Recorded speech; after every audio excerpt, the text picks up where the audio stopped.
Bueno, este 7 de enero de 2020 pasará a la historia al ser el día en el que Pedro Sánchez ha conseguido finalmente su investidura en el Parlamento español y presumiblemente con un gobierno pactado con Podemos que se convierte en el primer gobierno de coalición de la historia de nuestra democracia y en el cual Podemos pues tendrá varios ministros y un vicepresidente. Aunque bueno, ahora las últimas noticias son que finalmente Pedro Sánchez va a poner 4 vicepresidentes, ya repartiendo vicepresidencias, un poco para como estrategia política para degradar el nivel o la importancia que tiene Pablo Iglesias al tener esa nomenclatura dentro del gobierno, y luego pues va a tener 20 ministros para repartir un poco y que haya pan para todos. Bueno, también decir que es la primera vez en la historia de nuestra democracia que va a haber un ministro del Partido Comunista de España, creo que dos, de hecho. Bueno, es algo sorprendente, ¿no? Que haya un partido, representantes de un partido marxista-leninista en un gobierno de un país moderno, ¿no? Yo creo que si ocurriera al revés, si hubiera un partido fascista o nazi que tuviera representantes, pues bueno, sería curioso. No estoy diciendo que evidentemente ni Garzón ni quien sea más que ocupe otra cartera sean asesinos o malas personas, pero sí que es verdad que evidentemente están representando un país que apoya, y ellos personalmente apoyan, posiblemente la ideología más sanguinaria y asesina de la historia de la humanidad, pero bueno. Luego, bueno, hay alertas antifascistas y demás. Siempre una curiosidad que me ha traído bastante esta asimetría de juicios. Pero en España sobre todo ya estamos acostumbrados a esto. Así que nada nuevo en el horizonte.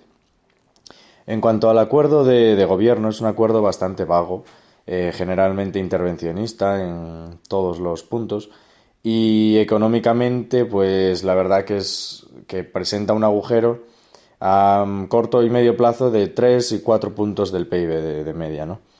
Entonces veremos, porque seguramente no será lo que ocurra. Recordemos que estamos, por suerte o por desgracia, en la Unión Europea y dentro del euro, y por tanto tenemos un pacto de estabilidad en el que hay que cumplir unos déficits, aunque nadie los cumpla, pero bueno, tiene que estar más o menos dentro de unos márgenes, y evidentemente irnos a 3 o 4 puntos del PIB de déficit es algo que no se contempla. Así que veremos, seguramente hay varias opciones, ¿no? Que el PSOE se esté tragando un poco la teoría de Eduardo Garzón y de estos compañeros que apoyan la MMT, ¿no? Un poco cuasi monetizar el déficit, ya que no tenemos soberanía monetaria, pero bueno, esta especie de neo-keynesianismo monetarista que también les va en Latinoamérica, pero que, como digo aquí, la Unión Europea yo quiero pensar que no lo permitiría. Por lo tanto, el PSOE no sé si se lo está creyendo por un lado o simplemente saben que están engañando a la gente y van a terminar subiendo impuestos para cuadrar las cuentas. Veremos cómo va esto. O bueno, incluso igual pues abandonan tantas promesas de gasto, no lo sé. En cuanto a los socios que apoyan la investidura, pues son unos socios complicados, ¿no? Como Esquerra Republicana o el PNV, incluso Bildu con su abstención. Entonces va a haber temas de Cataluña, de País Vasco, por lo tanto se ven un poco cambios territoriales en el horizonte, o por lo menos sembrar semilla en la Constitución para ir a un modelo territorial diferente al que tenemos hoy en día.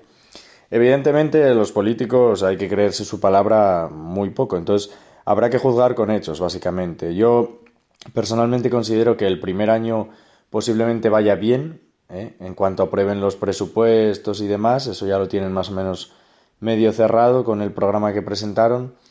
Y bueno, harán un poco ese relato de gobierno progresista contra el bloque de ultraderecha y todo este relato que nos tienen acostumbrados. Y luego pues será interesante ver la contraposición de políticas que se apliquen tanto en la Comunidad como en el Ayuntamiento de Madrid. Veremos cómo juegan el PP y Ciudadanos para hacer un poco ese contrapunto, no solo desde la oposición, sino también con poder de gobierno en la comunidad y en el ayuntamiento, como digo, para ir contraponiéndose a cada medida que apruebe el gobierno.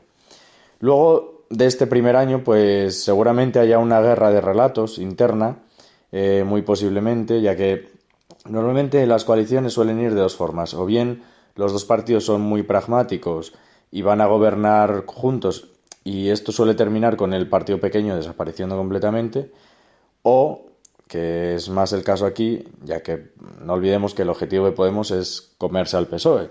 Entonces, pues eso, suelen empezar con buenos términos y en cuanto se van acercando las siguientes elecciones o el siguiente crisis o punto crítico, y en esta legislatura se esperan unos cuantos, ahí se van a ver un poco cómo pelean por su electorado y cómo va a haber una guerra de relatos dentro del gobierno, ¿no? Entonces, supongo que yo espero ver eso a partir del primer año, ¿no? Una vez que tengamos los primeros presupuestos, ya que luego los puede prorrogar Pedro y seguir otro año más en el gobierno. Y ese año pues sería un año ya preelectoral, yo creo. Entonces empezarían un poco las puñaladas, ¿no? Aunque ya las hay, pero como vemos Podemos empieza tragando muchísimo.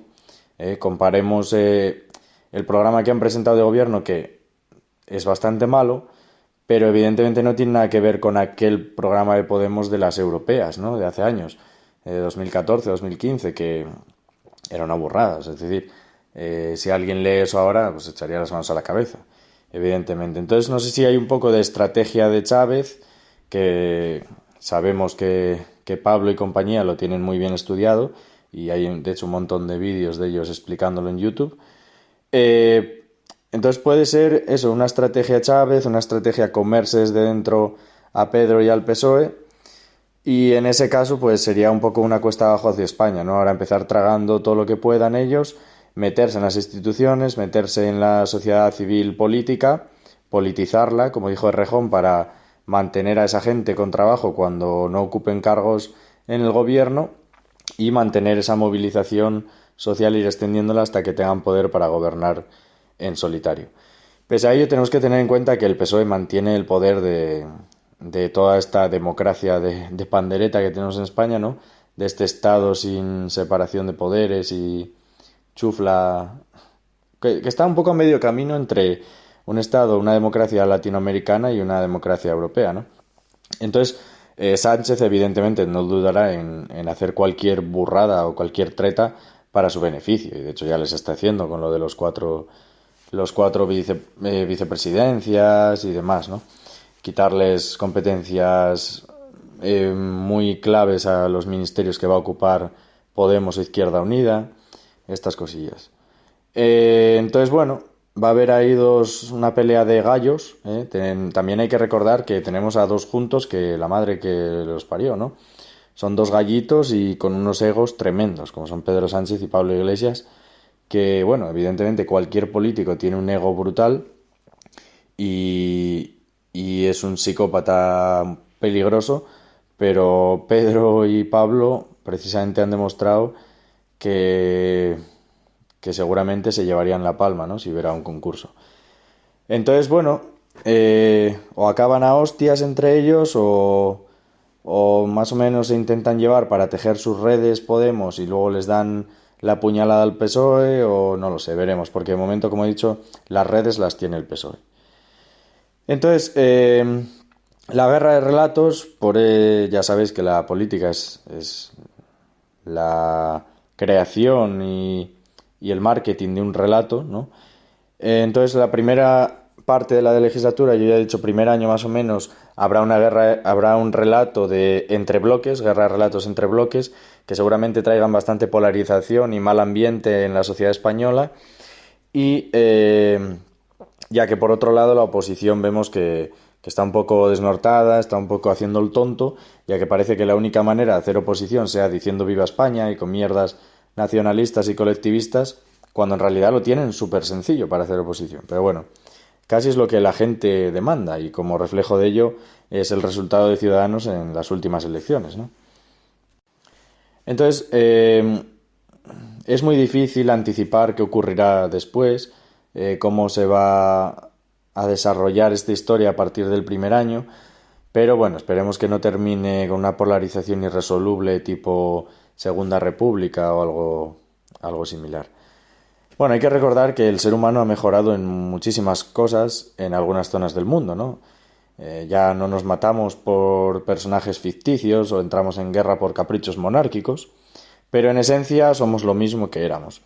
Entonces ahora, pues posiblemente comience una cuesta abajo para España, un poco de decadencia social y de polarización de bloques, y luego veremos, o empieza a haber hostias internas y se disuelve todo, o un abandono definitivo de la responsabilidad del votante, un secuestro total de las instituciones y una población rehén del voto, que más o menos son las tres características de una democracia que se va a la mierda, tipo, como dije antes, Sudamérica, tipo estrategia Chávez, ¿no?